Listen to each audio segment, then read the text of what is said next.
యెషయా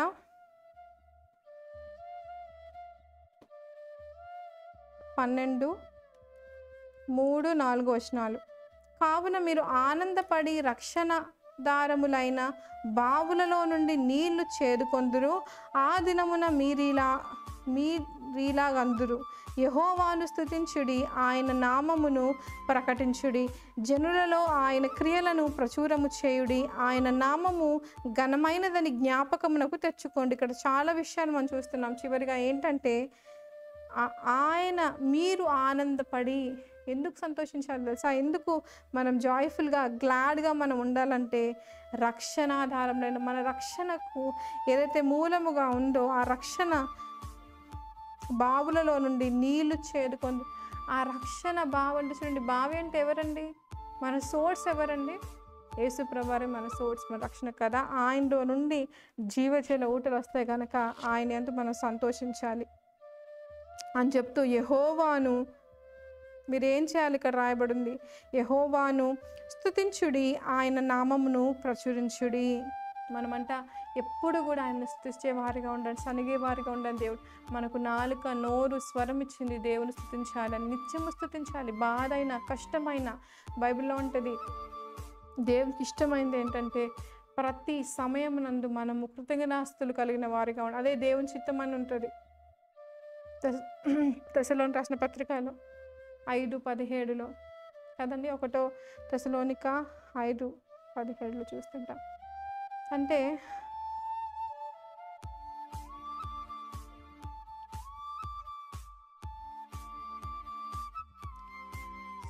ఓకే, దేవుని స్తుతించాలి, ఆయన నామమును ప్రచురించాలి.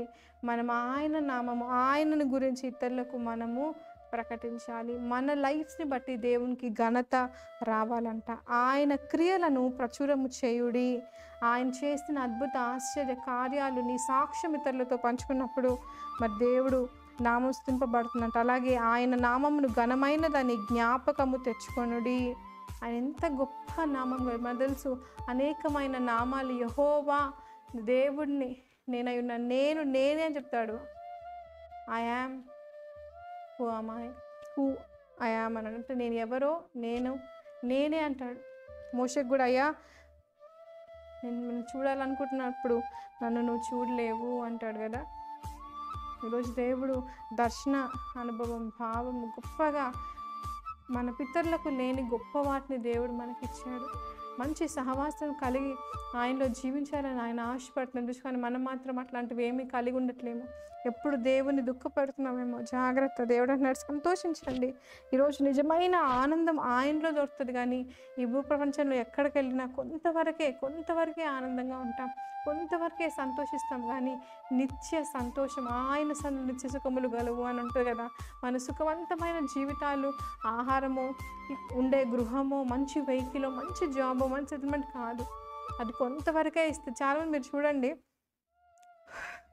ఎవరైనా ఇంటర్వ్యూస్ వింటే ఫుడ్ బిజినెస్ చేసే వాళ్ళు అంటారు, మేము మంచి ఐటీ కంపెనీస్లో వర్క్ చేస్తున్నప్పుడు మాకు బోర్ కొట్టింది, లైఫ్ మీద పెద్ద ఆశ అనిపించలేదు, ఏదైనా బిజినెస్ చేస్తే బాగుందని మేము ఈ ఫుడ్ ఇండస్ట్రీకి వచ్చామని చెప్తా ఉన్నాం.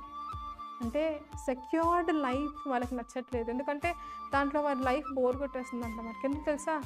అన్నీ ఉన్న ఒక వాక్యం ఉంటుంది ఏంటంటే, దేవుడు లేకుంటే, నిజదేవుని ఎరగకుండా ఉంటే నువ్వు ఎన్ని చేసినా నీ హృదయములో సంతోషం ఉండదు. రక్షణ ఆనందము మనం మర్చిపోయి కోల్పోయామేమో. దేవుడు అంటున్నాడు, నాలో జీవము, నాలో సంతోషము, నాతో ఉంటే నిత్య జీవం నువ్వు కలిగి ఉంటావు అంటున్నాడు. కనుక అట్టి దేవుని సేవిస్తున్న మనము దేని గురించి చింతపడద్దు, భయపడద్దు. గొప్ప నూతనమైన కార్యాలు చూడడానికి దేవుడు అంటున్నాడు సంతోషంగా ఉంటుంది మధ్య ఉన్న. దేనికోసం భయపడకండి. ఎన్నో రోజుల నుంచి వేటి కోసం ప్రయాసపడుతున్నాము. నీ ప్రయాస ఏది కూడా ప్రభునందు వ్యర్థం కాదంట. కానీ ప్రభువునందు మనం ప్రయాసపడట్లేము. లోకానుసారంగా లోక ఆచారాలలో జీవిస్తున్నాం. అందుకే రోమా 12:1-2 చూస్తూ ఉంటాము. ఈ లోక ఆచారాలను విడిచిపెట్టాలంట. మనని మనము సజీవ యాగానికి సమర్పించుకోవాలి. ఎట్లా సమర్పించుకుంటామంటే హృదయ ఆలోచనలన్నీ కూడా మన తలంపులకు రాకముందుకే దేవునికి తెలుసుంటాయంట. మరి ఆయనకు అన్నీ తెలిసినప్పుడు ఆయనలో జీవించాలనే ఆశ కలిగి ఉండాలి, కానీ ఆయన్ని విడిచిపెట్టి దూరం అయిపోయి జీవించాలని దేవుడు ఎప్పుడు కూడా అలాంటి ఆశ కలిగి ఉండడు.